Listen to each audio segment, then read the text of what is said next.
obviously coming off a good weekend, being at home in front of the 12th man, that was always a good time. So 4-0 this past weekend, and then facing obviously some really tough teams again this weekend. Excited about it. 4 of our games will be against teams that were in the Super Regionals last year, so I don't know. It'll be a good gauge of where we're at and what we have to work on. I, of course, always like our chances, but I think it's going to be a fun weekend. We're going to learn a lot about ourselves. So.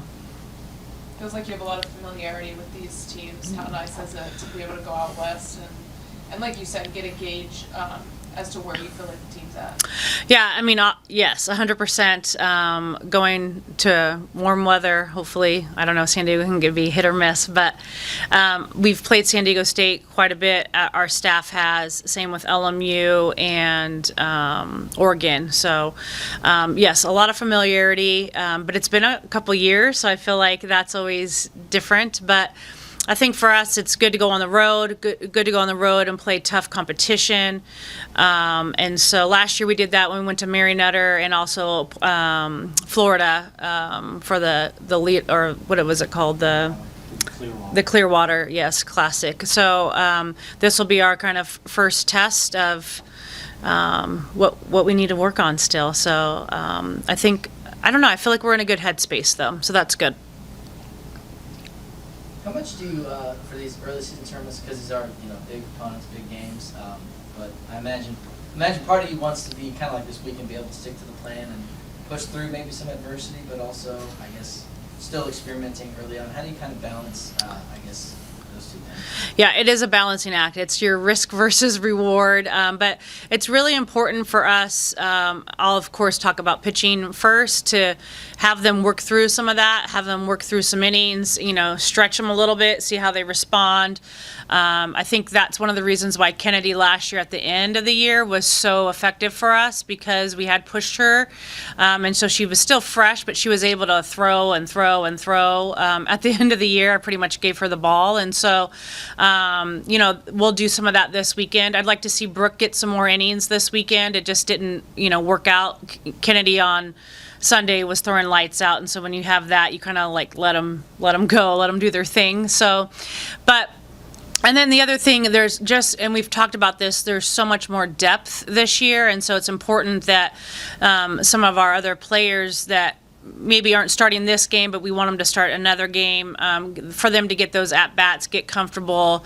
AC and Maya Perez, we're going to try to get them at-bats every single game in one shape or another. Kramer Eshte has been great for us, and I'd like to see her get in quite a bit. So I think I could go on and on, but there's quite a few kids that it's important that we get them time, because it's just going to help us in season once we get to conference play. So we're going to stick to the plan as much as we can, but I do see us, making sure that we get some depth in the game. What about players like Channing Cannon, who are veterans, and she walked a lot this weekend, and Yeah. they have the itch to want to be, maybe playing tougher competition, maybe, or just how do you kind of balance that then? Yeah, I mean, it's just our conversation throughout the week. I mean, yesterday was our first day with the team practicing, and then today will be basically our second practice, and then we leave tomorrow. So we don't have very much time with them. But it's just something that we've harped on them all fall, all January, of just the importance of, especially that middle group, and Coach Harger and I were just talking about it upstairs, that middle of our lineup group, making it super, super hard for pitchers. And we were talking specifically in that Lehigh game. Our first Lehigh game, if you look at the first inning, Jazz, Julia, and Trin all had 6 to 7 pitch at bats. And so you notice that as the game goes on, as from a pitching standpoint, right? Like, that's annoying to get through that again. You're like, oh man, we're about to throw about 15, 20 to 30 pitches for these 3 kids. And then if you look at their second at bat in that game, we had home run. Like, there was 2 home runs that second go around. And I think a lot of it starts from the beginning of the game, of us making the pitchers throw, and that's what you really want to do as a hitter, as an offensive team. team is tire out the pitcher. The quicker you can get the starting pitcher out, and you go to number 2, you go to number 3, those are like your relentless pursuit of just an offensive juggernaut. That's what I feel like it kind of looks like. So we talk about it a lot with our players. We're trying to get them to get at least to 7 pitches each at bat.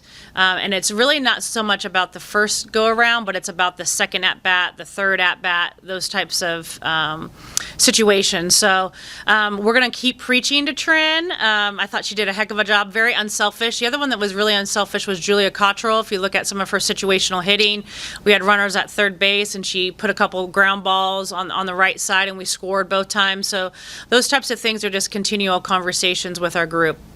I was going to touch on that. You had a little mix of everything, the long ball, situational hitting. You also, I believe y'all only struck out 10 times across the whole weekend. So what did you like that you saw at the plate, and what do you hope continues to develop going into the second weekend? Yeah, I think kind of what we talked about, I really enjoyed watching us work counts, to be honest with you. I felt like we didn't chase a whole lot. We had a couple of instances where we chased, out or up, but for the most part, we stuck to our zone and really took good, aggressive, hard hacks on pitches in the zone. And anybody will tell you when you do that, you're gonna score a lot of runs. And so teams that take advantage of a mistake or teams are going to win. And if you really watch our game, pitchers make a mistake at least once in at bat. For the most part, I didn't feel like Lefty had very many mistakes over the plate on Sunday, but for the most part they are, and you have to be ready for it. You can't miss that pitch, and so that's something that we really speak a lot to our hitters. Is it might be the first pitch, it might be the 5th pitch, it could be the 7th pitch of your at bat, but you're going to get one, and so make sure that you make it count. And I thought Allie Enright, of all of our hitters this weekend, did a really good job of understanding what her swing aligns with, and making sure she didn't miss those pitches. I think Jazz Hill obviously feels like she picked up right where she left off. I mean, Yeah. part of that, do you think that's experience and also just being comfortable where she's at? Yeah, 100%. I think it's just exactly what you said. She's very comfortable in our system. She understands Coach Harger, and they have one of the best relationships, and so I feel like when you get an athlete that's really comfortable, understands things, they can be successful. And, there's a lot, we expect a lot out of Jazz, both on and off the field, and I think she loves that. She loves that demand out of us, and I think she thrives in it. So I think she just, I think for her it was kind of a moment to have a deep breath of like, okay, I'm back, I'm normal, and I'm like, Jazz, it's like riding a bike, you don't forget. So it was, I thought she did a great job again too this weekend. I'm excited. I think our lineup this year, I felt like last year we had 2 really, really, good hitters, maybe 3 depending on the day. And now you're going to have to get through about 6 or 7 of them that I think are a nightmare. You look at Keeley, we talked about this before the season, but when she wasn't in our lineup, it really changed the whole feel of our offensive production. And our pitchers will tell you they hate throwing against her. They want to throw against her more because she's so hard to get out. So if you continue her growth in her sophomore year now, and then you have Allie, and if Allie can kind of just keep going and stay productive in that part of the lineup, and you have Amari Harper that I keep saying was our silent assassin last year, and she turns that lineup over. So, I think that's kind of our goal, is to make it really hard for a team, a staff of pitchers to get through our lineup without us putting up crooked numbers. Were you happy with not just the short game hitting, but in terms of taking extra bases with all those girls, Coco and KP, aren't they fun to watch? Yeah, they run the bases. There's been a couple times in practice too that we'll be scrimmaging or what have you, and there was one in particular where Coco was in a rundown. So KP was up, she hit a ground ball to the infield, and Coco was at third, and she got into a rundown, and Coco somehow, I don't know how, got out in the rundown, but you look up and KP's already at third base, and you're like, what the heck? So I think the two of them, they have a really good rhythm. They have a really good on the field and off the field relationship, and I think that's huge. And so I'm excited. They're dynamic. I mean, they're hard as heck from a defensive standpoint, I'm sure, because we tell them, like, take your walks, like, get a single, and 2 pitches later it's a double, and it could be a triple, a couple more pitches later. So they really have embraced that role. I like to see the bunt game become a little bit. That's still something that, we could improve on. Yeah. Do you like going on road trips early on in the season? I do. Yeah, I think it's good for us. I think the team will tell you too. They really bond when they get on the road. I think it's because you have all the other, your comforts of your home, and you can get busy at home, and usually family obviously comes to the home games, and so you have that piece. And when you're on the road, it's just us, and so you get to spend some time with roommates, and so I think that piece is good. And for me, I enjoy playing some tough competition on the road, especially early on, because it gives us a chance to come back and work on some of the things that we know we didn't execute, and all of that's doing is helping us get better, hopefully, for when conference comes. Just feels like a big difference, obviously, between year 1 and year 2. Yes, yeah. Just the conversations that we're having through week 1. How much more settled do you and the rest of the coaching staff feel at this moment?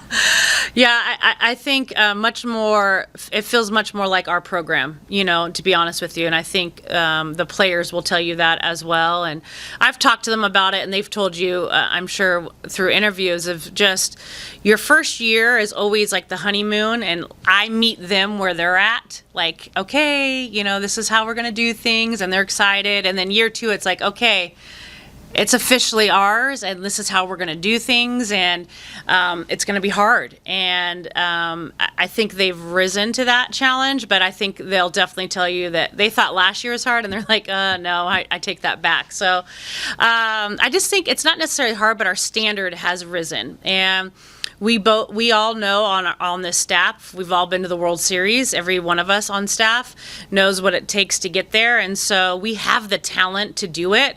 It's whether or not we have the mental fortitude to do it, and really the focus. And so I think challenging them to play the game the right way and hard every single time, I think, is something that's going to be really important for us. So I think it feels much different. I understand Aggie land a little bit better. So, but I think we just have more pieces, to be honest.